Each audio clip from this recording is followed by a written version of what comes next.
Let's do it. So we're here, doing starting at Old Way Mansions and painting.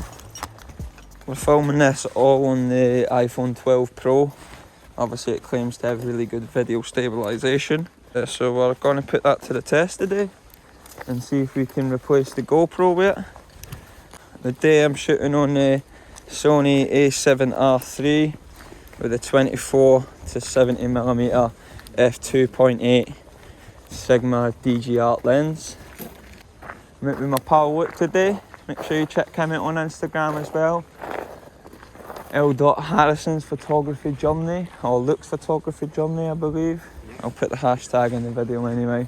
And make sure you check out mine as well, J.Visuals. Old Way Mansions is quite an old piece of architecture and painting and well known. It's really bright out today, so I've got it set up to like 1600th of a second in it. We've got some workers in here. Eh? I think they're the volunteers of the garden, mate. But that's a banger there, see with the lines in the middle? I like that. And this is the main thing about street photography, people. It's just about getting it there and snapping. There is no correct picture, there is no wrong picture. It's just sort of about finding lines and something of a subject that you like, you know.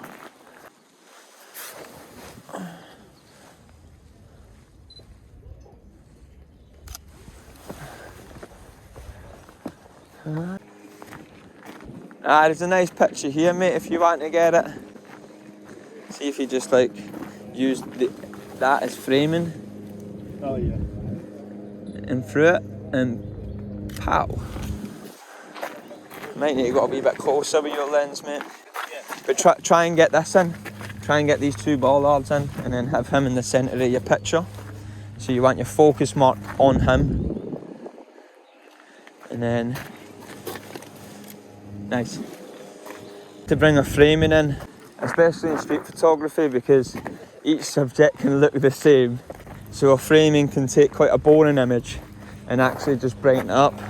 As if you'll see the difference, I'll put the other one up on screen now. It's just, you'll see the difference in framing and how it actually brings the attention to the worker and gives it more of an interesting feel. And I'll walk down and get a picture in the centre. It's just one of them ones, mate. We've got the sort of trees acting as a leading line here, taking us up to the mansion, as well as the path. And then it just sort of draws your attention to there, but there's a lot of symmetry. Right, get some nice one.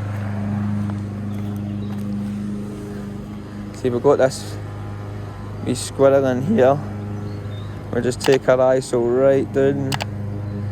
And this they'll make a point with this focus range, they know. And the detail that the megapixel sensor can pick up. As you can see there on the screen, there's not much going on. That squirrel is absolutely tiny. I'll focus on him. And I'll get that in post edit, and I can guarantee you that we will get some sort of really clear image on that squirrel. Let's get a picture of this wee squirrel then.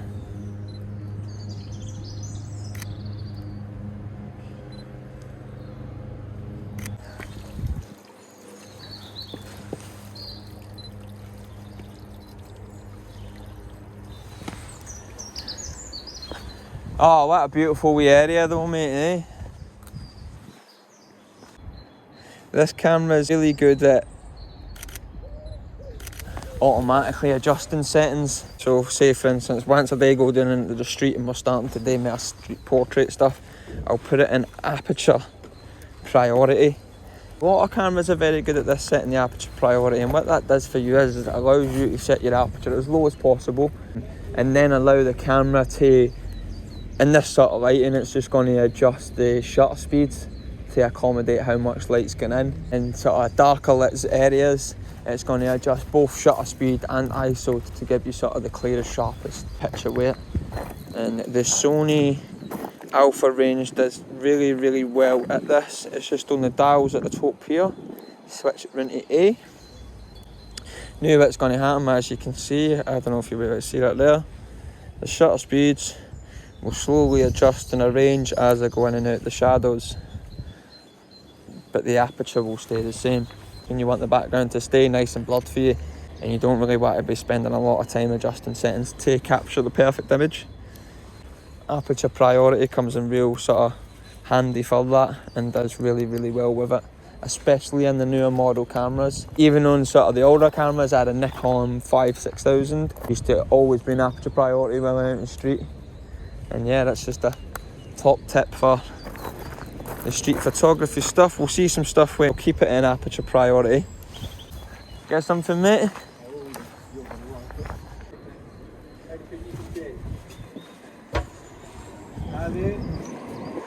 Oh.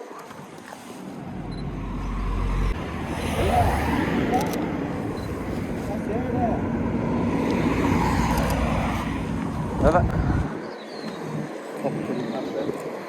Eh?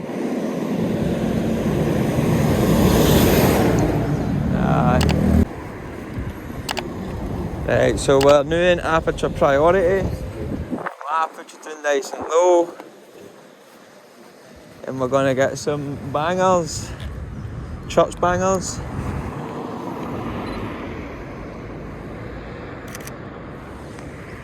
Church bangers. Well, we'll centre that up.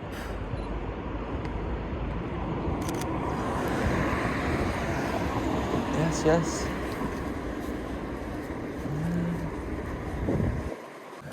Pause it here. There's a bit of a boring scape here.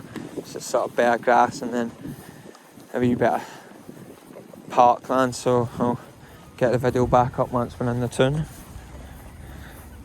Now back in, we're coming up to Crossways now, which is, it used to be a shopping centre in painting, but now it's just sort of a, well, you'll see for yourself. But it makes for really good sort of street photography, urban stuff. There's been quite a few lads down here filming music videos and that, skate videos. It's got a really sort of apocalyptic feel to it, abandoned, and it's just grimy. It's nice to take photos in. I've done quite a few stuff down here with the drone and the camera, and this is it. Just looking for our leading lines everywhere. You got things like this. I quite like taking pictures of benches. Don't know what it is about benches, but I just think that they have quite a nice feel. We'll follow that one in there. But one thing I always say to people as well, don't forget to look up. There's always a picture looking up. I mean, you've probably seen quite a few Instagrams. If you've no seen them, then simply doing that with your camera and pointing it up, especially at the high escaping buildings, can just give you quite a nice picture. Especially if you got two in like that. Boom. It's street photography, there's no wrong or right way. As you can see, because I've left it in aperture priority, what's happening now is it's just adjusting the shutters. We'll switch our ISO to auto as well, so that can play with itself.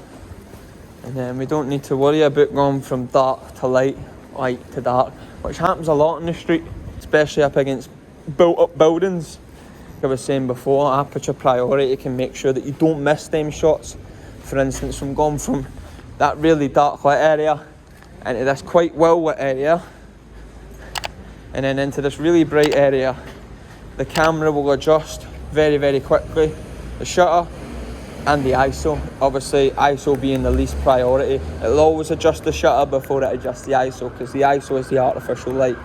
This will help you never miss a shot like this. Oh, Aperture priority, the aperture was staying where it was and the camera was self-adjusting so that the light was perfect so that I could snap the shot that we just got. And when we get back, we should have one or two nice ones. Alright. What are you doing?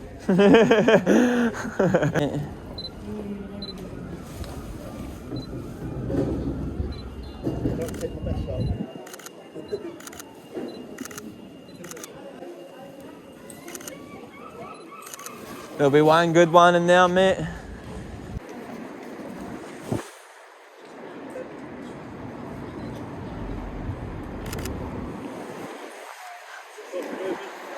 Quite like that, look, ready?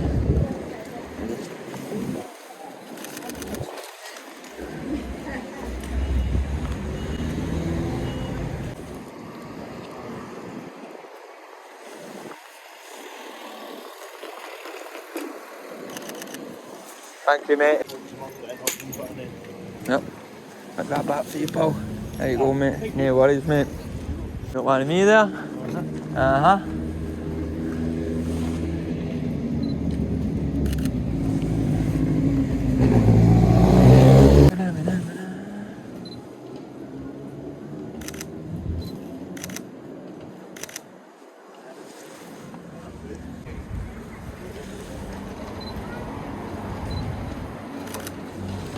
Again, it's just finding a subject. As you can see, like the old man, he's got his brown hat on, his browns. He's looking at a corner bakery store. It's something you would expect to see, and something the brain expects to see is what makes a good picture. This is what composing a picture is. People love everyday life, and they love to see snaps of that. And that's just what street photography is all about, catching that candid response of the street activity. And like I said, there's no wrong picture you can take, just keep snapping. That's wicked, mate. Just walking Love down. it. What to do? That is right. Right. It's just an ear I need, thank you. Get a Fago. And a Fago. Yeah, just a Fago, do me, mate. Just a quid. I'm going to get mine in. Alright, mate. How are you doing? Good, mate. Aye. All together? Separate? Yep. Nice, mate. Aye. Yeah. See you later, mate. Refreshments, mate. That's what you need. And trailing shots to now, so get that motion blur background. We'll switch to manual. We'll take a aperture up to about 8. And we're going to take our shutter speeds down to about 180. Find your car that you want to take. Quite like the look of the white Mercedes coming up. Get your focus point in the middle. Get it on the car, track it, and then start snapping. Same again, we'll do it on the Mini again. Focus, track, snap. Again, the size of the subject, you might need to adjust the aperture as well to bring more of the moving image into focus and obviously have less in blur. Again, we'll do it on this bike coming down now, just to show you a slightly different variation. Make sure you got high continuous speed on as well so you don't miss any shots. We'll take it on here, focus, track, and then shoot. Try this one again.